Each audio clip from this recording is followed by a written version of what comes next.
কেন জন্ম নেয়? ডান পাশে নাকের ফুল পড়লে কি সমস্যা হবে? কখন দোয়া করলে আল্লাহ তাআলা ফিরিয়ে দেন না? মাথার চুল কালার করা যাবে কি? শিশুরা ঘুমের মধ্যে হাসে বা কাঁদে কেন? অশ্লীল কাজ থেকে নিজেকে বিরত রাখতে চাইলে আমি কি করতে পারি? নামাজে অবহেলা কিভাবে দূর করা যায়? ঘুমের মধ্যে যে বোবা বা জিনে ধরে, এটা কি আসলেই সত্য? কারো গায়ে পা লাগলে করণীয়? হ্যাঁ, এরপর চলে যাচ্ছে আমরা সরাসরি প্রশ্নোত্তরে। আপনাদের সামির আহমেদ জানতে চেয়েছেন, আজ আমাদের এখানে জুমার খুতবা ইমাম সাহেব বয়ানে বলেছিলেন যে মালাকুল মউতকে জিজ্ঞেস করা হলো, রাসূল সাল্লাল্লাহু আলাইহি সাল্লামের উম্মতের মৃত্যু কি অনেক কষ্টের? উত্তরে তিনি বললেন, যদি কেউ সারা জীবন রাসূল সাল্লাল্লাহু আলাইহি ওয়াসাল্লাম সুন্নাহর উপরে পার করে তবে তার মৃত্যু হবে কোনো শিশু যখন মায়ের দুধ পান করতে করতে ঘুমিয়ে পড়ে সেরকম। এ কথা কি সঠিক? বোন সামিরা, দেখুন, ইমানদারের মৃত্যু অত্যন্ত আরামের সাথে হবে, এটি বিভিন্ন হাদিস দ্বারায় বর্ণিত রয়েছে। আর ফাসিক, আল্লাহর অবাধ্য ব্যক্তির মৃত্যু অত্যন্ত কষ্টের সাথে হবে। তার রূহ যখন বের হবে তখন তিনি অনেক বেশি কষ্ট অনুভব করবেন। আর ইমানদার তিনি টেরি পাবেন না, অত্যন্ত আরামের সাথে তার রূহ কবজ করা হবে। এ বিষয়টি বিভিন্ন হাদিস দ্বারা প্রমাণিত।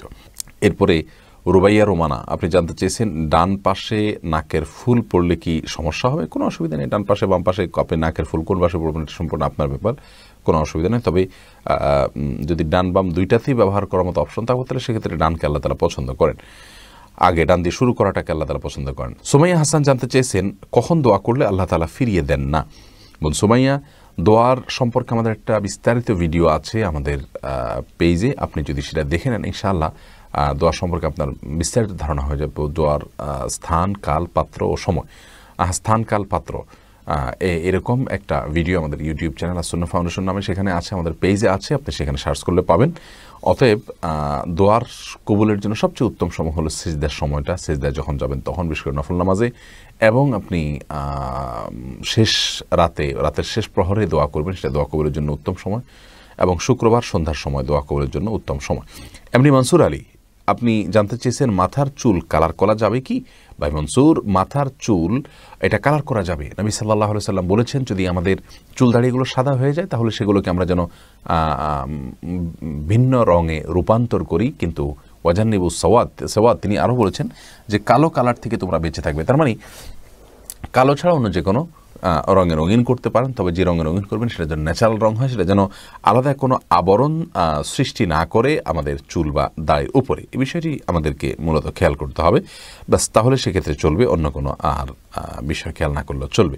কিন্তু চুল সাদা হয়ে গেলে সেটাকে অন্য রঙে রঙিন করা, এটা সুন্নাহ এবং হাদিস দ্বারা নির্দেশিত।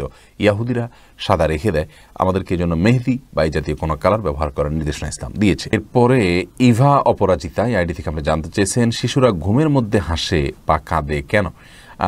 শিশুরা কেন বোন ইভা, এটা তো আমরা বড়রাও ঘুমের মধ্যে কিন্তু হাসি এবং কেঁদে থাকি, অর্থাৎ হাসি কান্না ঘুমের মধ্যে এটা হয়ে থাকে সাধারণত। মানুষ যখন স্বপ্ন দেখে তখন শিশুরাও কিন্তু স্বপ্ন দেখে, আর সেই স্বপ্ন দেখার পরেই তারা হাসে বা কাঁদে, স্বপ্নের অবস্থার উপর নির্ভর করে। ডক্টর হুমায়ুন কবির রুশেদ, আপনি জানতে চেয়েছেন নামাজে অবহেলা কিভাবে দূর করা যায়? ভাই হুমায়ুন কবির, নামাজে অবহেলা দূর করবার জন্য প্রথম কাজ হলো নামাজের গুরুত্ব সম্পর্কে অনুধাবন করা, জানার চেষ্টা করা, নামাজের গুরুত্ব নিয়ে ভালো কোনো লেকচার শোনা। ডক্টর খন্দকার আব্দুল্লাহ জাহাঙ্গীর রহমাহুল্লাহর নামাজের গুরুত্ব নিয়ে একটা আলোচনা আছে, ইউটিউব আপনি শুনে নিতে পারেন। ইনশাআল্লাহ বেদিন আপনার নামাজে অবহেলা দূর হবে। দ্বিতীয়ত, নামাজের গুরুত্ব ইসলামী শরীয়তে কতখানি, এটা নিয়ে আপনি কোনো ভালো আর্টিকেল পড়তে পারেন। যদি বক্তব্য শোনার অভ্যাস না থাকে তাহলে আর্টিকেল পড়তে পারেন। ইনশাআল্লাহ বেদিন আপনি যখন জানবেন ইসলামী শরীয়তে নামাজের অবস্থানটা কোন জায়গায়, না পড়লে আমাদের ক্ষতিগুলো কী আর পড়লে লাভগুলো কী, তাহলে ইনশাআল্লাহ নামাজের অবহেলা আপনার দূর হবে। আমাদের জানার ঘাটতির কারণে অনেক সময় অবহেলা হয়ে থাকে। সেই সাথে আল্লাহ রাব্বুল আলামিনের কাছে পানা চাইবেন যাতে অবহেলা না হয় এবং ইবাদতে মনোযোগ থাকে। বিশেষ করে একটা দোয়া পড়তে পারেন, আল্লাহুম্মা আইন্নি আলা যিকরিকা ওয়া শুকরিকা ওয়া হুসনি ইবাদাতিক। আল্লাহ আমাকে সাহায্য করুন আপনার জিকির, আপনার শুকর এবং আপনাকে সুন্দরভাবে ইবাদত যেন করতে পারি, এই কাজের জন্য আল্লাহর কাছে দোয়া করবেন, আল্লাহ তাআলা সাহায্য করবেন ইনশাআল্লাহ। এমনি আব্দুল মাজিদ জানতে চেয়েছেন, অশ্লীল কাজ থেকে নিজেকে বিরত রাখতে চাইলে আমি কি করতে পারি বা কোনো উপায় আছে কি? ভাই আব্দুল মাজিদ, পরিবেশ পরিবর্তন করা এটা হলো সবচেয়ে বড় কাজ। আমরা অনেকেই কিন্তু অশ্লীলতার সাগরে হাবুডুবু খেয়ে থাকি। অনেক ভাই বোনই প্রশ্ন করে থাকেন। দেখুন, অশ্লীলতা থেকে বেঁচে থাকার জন্য পরিবেশ পরিবর্তন করা, গুনাহের পরিবেশ ত্যাগ করে তাকওয়ার পরিবেশে যাওয়া, এটা হলো সবচেয়ে বড় মাধ্যম। আর এই জন্য আল্লাহ রাব্বুল আলামিন কোরআনে কারিমে মুত্তাকিদের সঙ্গে আমাদেরকে থাকতে বলেছেন, যাতে করে আমরা ভালো মানুষ হিসেবে থাকতে পারি, বেঁচে থাকতে পারি। যে জায়গায় অশ্লীলতা আছে সেখান থেকে আগে থেকে বাদ দেওয়ার চেষ্টা করা, আগে থেকে সেখান থেকে দূরে থাকার চেষ্টা করা। আল্লাহ তাআলা তৌফিক দান করুন। রাবিয়া নওজাহাত, আপনি জানতে চেয়েছেন ঘুমের মধ্যে যে বোবা বা জিনে ধরে, এটা কি আসলেই সত্য? ধরে এটা তো ঠিক বোন, এখন সেটা কি জিন নাকি এটা স্বাস্থ্যগত কোনো সমস্যা, সেটা আমাদের ভালো জানা নেই। আমাদের ডাক্তারগণ, চিকিৎসকগণ এটাকে স্বাস্থ্যগত কোনো সমস্যার কথা বলে থাকেন, অতএব সেটা হতে পারে। কোরআন হাদিস থেকে এরকম কিছু নির্দিষ্ট করে বলা হয়নি যে আমরা এটাকে বোবা জিনি বলতে বাধ্য। এটা আমাদের দেশে বোবা জিন হিসাবে প্রচলিত আছে।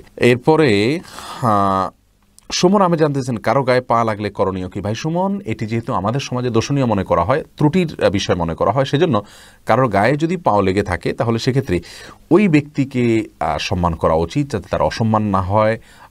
তাকে এটা বোঝানো উচিত যে আমার অনিচ্ছা লেগেছে, বাস এটা করা যেতে পারে, এটাতে কোনো অসুবিধা নেই। আরাবিয়ানরা কারোর গায়ে পা লাগলে সেটা কোনো দোষণীয় মনে করে না, যার কারণে তাদের ওখানে বিশেষ কোনো কিছু করার নাই। এটা আমাদের অঞ্চলে যেহেতু এটা দোষের ওরফের ভাষা, কি এটা কিন্তু আমাদের অঞ্চলের ভাষা, আমরা এটাকে খারাপ কোনো এক জায়গায় একটা ভাষা যখন গালি হিসেবে ব্যবহার করা হয় সেটা ব্যবহার করা গুনাহ। একই ভাষা অন্য কোনো এলাকায় বুলি হিসেবে ব্যবহার করা হলে, গালি হিসেবে না করা হলে সেটা গুনাহ হবে না। ঠিক তেমনিভাবে পাও লাগার বিষয়টি। সোহেল রানা জানতে চেয়েছেন হিজড়া সন্তান কেন জন্ম নেয়, এটা নিয়ে একটু ব্যাখ্যা দিবেন। এ বিষয়ে আমার কোনো ইলম নাই ভাই সোহেল রানা, যে হিজড়া সন্তান কেন জন্ম নেয়। আল্লাহ রাব্বুল আলামিন তাদেরকে সৃষ্টি করেছেন, তারা তাদের সৃষ্টিগত কিছুটা ত্রুটি রয়েছে, এর বাইরে কিছু নয়।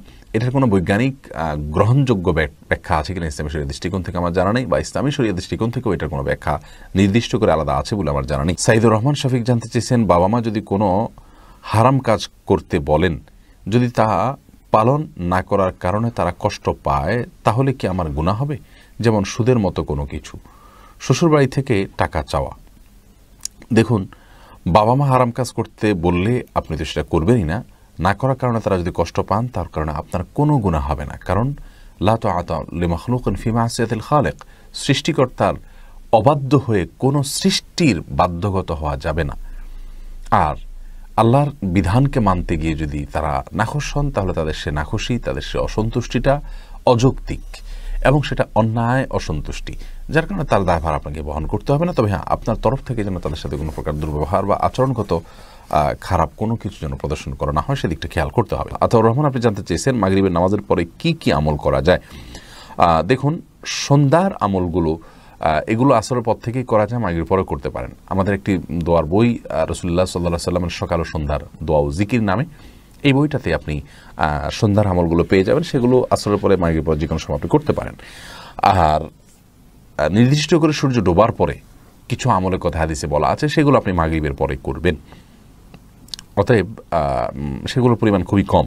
আর এছাড়া মাগরিবের নামাজের পরে ৫ ওয়াক্ত নামাজের পরে যে জিকিরগুলো আছে সেগুলোতে আপনি করবেন ইনশাআল্লাহ, আয়াতুল কুরসি ইত্যাদি পড়বেন।